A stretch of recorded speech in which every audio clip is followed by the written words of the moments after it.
Well, hello and welcome to the Pastor Study. During this week, we're going to take a little diversion through our journey in Proverbs, and we're going to take a look at some of the events related to Jesus' death and resurrection, that final week, some of the things that transpired in that final week and those final moments of his life.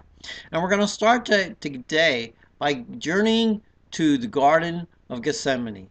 There we find Jesus in prayer. We're going to Luke chapter 22, and we see him coming out, going to the Mount of Olives, and going with his disciples, and he's going to pray. And he instructs his disciples to also pray. He says, "Pray that you may not enter into temptation." You see, Jesus knew what was ahead of them. Jesus knew that when his life was taken, temptation would be strong on these disciples. The temptation to forsake Jesus would be very strong. The temptation to run away from the things that they had learned would be strong. And for you and me as well, the temptation to go the way of Satan is strong in our lives. And we too need to be in prayer. Just as Jesus instructed his disciples to be in prayer, so must we.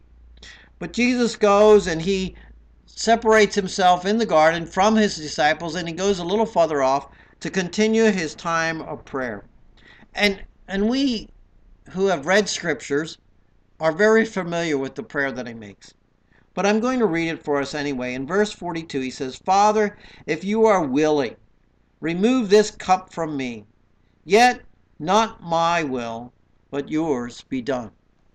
You know, there are things in our lives that, I don't know about you, but I can speak for me. There are many things in my life that I wish that I didn't have to go through. That I could just, circumvent them.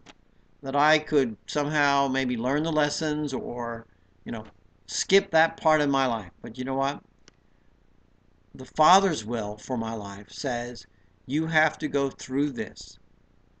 Even David in the Psalm 23, he said, "Yea, though I walk through the valley of the shadow of death." He didn't say, "Father, lead me around the valley of the shadow of death."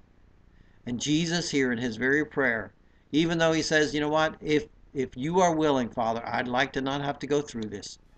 But this is not about me doing what I want. This is about your will being accomplished." I want you to take some time in this week and ask yourself, what is the Father's will for my life?